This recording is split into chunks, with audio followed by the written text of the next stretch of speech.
रहीमन धागा प्रेम का मत तोड़ो चटकाए, टूटे फिर ये ना जुड़े, जुड़े गांठ पड़ जाए। रहीमन जी कहते हैं कि जो प्रेम का जो धागा होता है, एक सूत्र होता है, उसको कभी भी एकदम झटके से तोड़ना नहीं चाहिए। अगर ये दोबारा जुड़ने की कोशिश भी करता है तो उसमें एक कहीं ना कहीं गांठ रह जाती है। मतलब कि संबंध में जो पहले एक धागा होता है, सूत्र होता है, वह सूत्र दोबारा उसी रूप में नहीं आ पाता। कहीं ना कहीं कुछ भेद रह ही जाता है, कुछ ना कुछ गांठ अनसुलझी रह ही जाती है।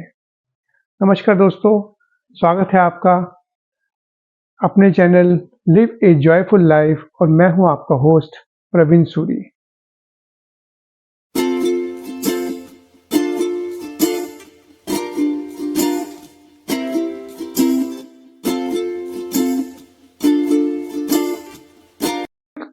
सगे संबंधियों, दोस्तों, मित्रों, भाई बहन, पिता पुत्र आदि के से हमारे संबंध जाने अनजाने में कभी न कभी खराब होते रहते हैं। कभी कुछ हमने अपशब्द बोल दिए या कभी कोई अपशब्द सुन लिए, कभी गुस्से में किसी ने कुछ कह दिया। तो कई बार ऐसे होता है कि बात किसी के दिल को लग जाती है और दिल को ऐसी लगती है, ऐसी चुभ जाती है कि वह बात कभी आदमी भुला नहीं पाता, दिमाग में रह जाती है। इसका नतीजा क्या होता है कि अच्छे खासे रिलेशनशिप हमारे खराब होने शुरू हो जाते हैं। तो बात जब दिल को लग जाए तो हम कैसे उसका निवारण करें या हम उसके लिए क्या कर सकते हैं, उसके ऊपर आज हम बात करेंगे। टॉपिक को आगे बढ़ाने से पहले मैं आपको एक कहानी सुनाता हूँ। दो भाई थे, एक ऊपर फर्स्ट फ्लोर पे रहते थे, एक ग्राउंड फ्लोर पे रहते थे। आपस में बड़ा प्रेम भाव था, चीज़ों का आदान प्रदान होना, बैठ के बात करना, कोई भी समस्या आती थी आपको सुलझाना बैठकर, बड़े अच्छे रिलेशनशिप थे। बहुत अच्छी चल रही थी गाड़ी। एक दिन किसी बात के ऊपर जो छोटे भाई हैं उन्होंने बड़े भाई को कुछ कह दिया और बात वो इतनी बढ़ गई कि दोनों में आपस में बहुत ज़्यादा गुस्सा हो गया और बहुत ज़्यादा आपस में लड़ाई हो गई, मतभेद हो गए। अब नतीजा ये हुआ कि दोनों की आपस में फैमिली की बोलचाल बंद हो गई। बड़े भाई के बच्चे छोटे भाई के बच्चे से नहीं बात करते थे और छोटे भाई के बच्चे बड़े भाई से बात नहीं करते थे, ना उनके बच्चों से बात करते थे। तो रिलेशनशिप एक ही तरह खराब हो गया। अब एक बात अच्छी थी कि उन दोनों के जो भाई थे, दोनों भाइयों के गुरु थे, वो एक ही थे और वो वहां अक्सर जाया करते थे दोनों भाई। ऐसे ही बहुत समय बीत गया। तो एक दिन क्या हुआ कि जो बड़े भाई थे वह अपने गुरु के पास अपनी बेटी की शादी का कार्ड लेकर गए कि मेरी बेटी की शादी है, तो गुरुवर से प्रार्थना की कि आप जरूर आइएगा। तो गुरु जी ने कहा मैं पूरी कोशिश करूंगा, जरूर आऊंगा मैं यहाँ पे। तो उसने कहा कि कोई मदद चाहिए तो बताओ, तुम्हारे तो वैसे भाई वाला सब साथ में ही है, कोई दिक्कत तो होगी नहीं। तो उन्होंने कहा नहीं भाई, गुरुजी मेरी अपने भाई से बातचीत नहीं है, मैं उससे बातचीत तो नहीं करता हूँ, हमारा आपस में कोई लड़ाई है, मतभेद हो गया था, 8-10 साल हो गए, तो अब तो हमारा उनसे कोई भी संपर्क नहीं है। ये अक्सर आपने देखा भी होगा, ऐसा हो जाता है। तो गुरुजी ने सुना, कुछ सोचा, फिर उन्होंने क्या किया कि अपने जो छोटे उनको कहा कि ना तुम इस तारीख को आना, मतलब अगले हफ्ते मान लीजिए सोमवार को आप मेरे पास आना।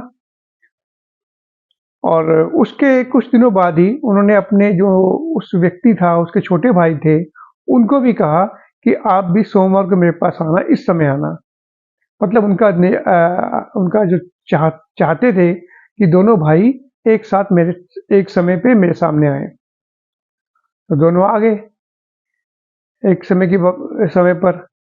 तो गुरुजी ने दोनों को साथ में बिठाकर ये पूछा कि आप 15 दिन पहले मेरे पास आए थे, तो मैंने कोई व्याख्यान दिया था सब संगत के सामने, जैसे गुरु अक्सर व्याख्यान देते हैं।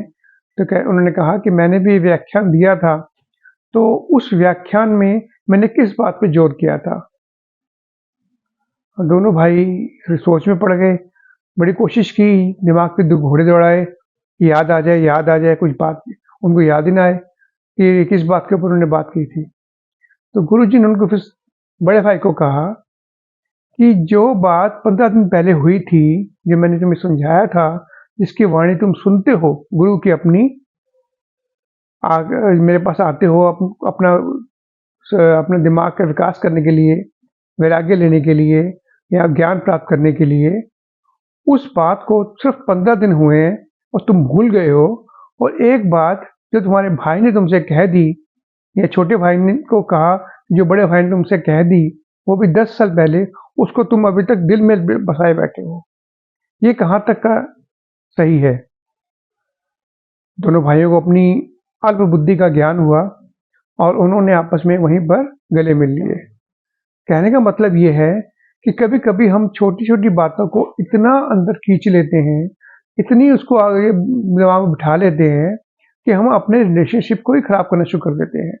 हम भूल जाते हैं कि हम एक ही खून से हैं, वो मेरे बड़े भाई हैं, और बड़े ने कुछ कह दिया तो छोटा है, या कोई बहन है, या कोई ऐसे रिलेशनशिप देखना कि जहाँ हमको अपना बड़प्पन दिखाना है, हम उसको भूलकर हम अपने ही एक घमंड में या गर्व में या ईगो में रह जाते हैं, और नतीजा होता है कि वो रिलेशनशिप हमेशा के लिए टूट जाती है। मित्रों, इस टॉपिक के साथ साथ एक बात मैं अवश्य और भी जोड़ूंगा कि कई ऐसे रिलेशनशिप भी होते हैं जो आपका फायदा उठाते हैं, आपसे अनावश्यक बातें कह के, मीठी बातें बोल के, आपका कमजोरी को पकड़ के आपका फायदा उठाते हैं और आपसे कई बार धन भी ले जाते हैं जो वापस नहीं करते हैं, लोन ले जाते हैं, हाँ मैं दे दूंगा, मीठी मीठी बातें करके। तो ऐसे लोग भी होते हैं। अब हमें ये परख होनी चाहिए कि हमें कितना कुछ क्या किसी की मदद करनी है अपने रिलेशनशिप को बनाए रखने के लिए, क्योंकि रिलेशनशिप एक बार टूट गया तो उसको दोबारा जोड़ने में जो बहुत ही मुश्किलें आती हैं, जैसा कि मैंने अपने पहले दोहे में भी बात कही है। तो जहां तक हो सके रिलेशनशिप को मेंटेन करने की कोशिश कीजिए, क्योंकि कोई भी जो कई बार ऐसा होता है कि जब वो रिलेशनशिप हमारा खराब हो जाता है, टूट जाता है, या भगवान ना करे कोई अनहोनी हो जाती है, तो हमको याद आती है काश मैं ऐसा कर पाता, काश मैं ऐसा सोच पाता, काश मैंने उससे मिल लिया होता है। लेकिन कहते हैं ना, जब अब पछताए क्या हो जब चिड़िया चुग गई खेत। तो जब बहुत ज्यादा देर होने से पूर्व ये समझें कि अपनी ईगो को त्याग करके क्या मैं इस रिलेशनशिप को मेंटेन कर सकता हूँ। और मैं तो ये कहूँगा कि छोटी मोटी बातों को ओवरलुक करना सीखिए। किसी भी चीज को मन में गांठ बांध लेना, ये एक मानव के लिए जरूरी नहीं है। आप अपने आप को प्रकृति से जोड़िए। प्रकृति के जितने प्राणी हैं झुंड में रहते हैं, कोई आपस में उनकी आपस में लड़ाई भी होती है, लेकिन फिर वो इकट्ठे रहते हैं। इसी प्रकार मनुष्य है, हम अकेले नहीं रह सकते। मनुष्य एक सामाजिक प्राणी है। हम एक दूसरे की सहायता चाहिए होती है, एक दूसरे का प्यार चाहिए होता है, स्नेह चाहिए होता है, संपर्क चाहिए होता है। आजकल हम देखते हैं शादियां होती हैं, इवेंट्स होती हैं, रिश्तेदारी नहीं है लोगों के, गिनती के लोग रिश्तेदार होते हैं, उनके साथ में फंक्शन पूरा हो जाता है। कुछ तो प्राकृतिक हो सकता है कि मान लिया कि आपके भाई नहीं है, बहन नहीं है, या चाचा जी नहीं है, वो तो समझ आती है बात। लेकिन अपनी ईगो में रहकर अपने रिश्तेदारों को छोड़ देना, अपने आप को सोचना, घमंड करना कि मैं इतना रिच हूँ या वो छोटा है, वो उसको मैं बुलाऊंगा तो मेरा मान सम्मान का कमी होगी, ये सब बातें छोड़कर रिलेशनशिप को मजबूत रखिए, आपस में प्रेम रखिए। ध्यान रखिए कि हम सब जो आए हैं खाली हाथ ही आए थे और खाली हाथ ही जाने वाले हैं। जो ये ईगो लेके हम अपने जीवन भर उसको साथ में अपने सिर पे बांध के रखते हैं ना, उसको ढोते रहते हैं कि मैं हूँ, मेरा इतना अमीर, मेरी अच्छी गाड़ी, मेरा इतना परिवार, या मेरा इतने बच्चे, उसके बच्चे तो ऐसे नहीं है, या ये सब छोड़ दीजिए। हर एक की अपनी अपनी प्रकृति है। आज इस जन्म में आप बहुत अच्छे आप कामयाब हैं, लेकिन ऐसा कोई गारंटी तो नहीं है कि अगले जन्म में भी कभी ऐसा हो, या पिछले जन्म में आप कभी बहुत अच्छे रिच रहे हों, या बहुत ज़्यादा धनवान रहे हों, या बहुत ज़्यादा गुणवान रहे हों, बहुत अधिक बुद्धि वाले रहे हों। तो मनुष्य का जीवन जो है ना, प्रकृति से जोड़िए, कोशिश कीजिए जितना हो सके अपने भाई बंधुओं बहन, माता पिता, बच्चों से और अपने जो बाकी रिलेशंस होते हैं, दूर के रिलेशंस होते हैं, मित्र होते हैं, चाचा हैं, मामा हैं, इस सब रिलेशनशिप से अपनी बातचीत बनाए रखिए। कभी ना कभी फ़ोन कर लिया दिन त्योहार पे। अक्सर हम ये तो करते हैं कि भैया दिवाली, दीपावली है तो चलो विश कर दिया, या लोहड़ी है तो विश कर दिया, या ऐसे त्योहार पे विश तो कर देते हैं, लेकिन वो भी कब? व्हाट्सएप पे। बात कीजिए, क्या दिक्कत है? फ़ोन आपके पास में, अब तो इंडिविजुअल हर एक के पास एक फ़ोन है, क्या दिक्कत है? फ़ोन कीजिए, बात कीजिए, संबंध स्थापित कीजिए, देखिए किसी कैसी छोटी-छोटी खुशियाँ आपके जीवन में एक नया नूर ला सकती है। लेकिन दोबारा एक बात ज़रूर कहूँगा, अपना फ़ायदा मत उठाने दीजिए लोगों को। ऐसे रिलेशनशिप को मेंटेन करने का कोई फ़ायदा नहीं है, जो आपको बेवकूफ़ बनाते चले जाएँ। तो इसके ऊपर आपको थोड़ा सचेत रहना चाहिए। तो दोस्तों, मेरा ये यूट्यूब चैनल सब्सक्राइब कीजिए, लाइक कीजिए और अपने दोस्तों में शेयर कीजिए। तो जल्दी ही मिलते हैं किसी नए विचार के साथ। मैं साइन ऑफ करता हूँ, आपका होस्ट प्रवीण सूरी।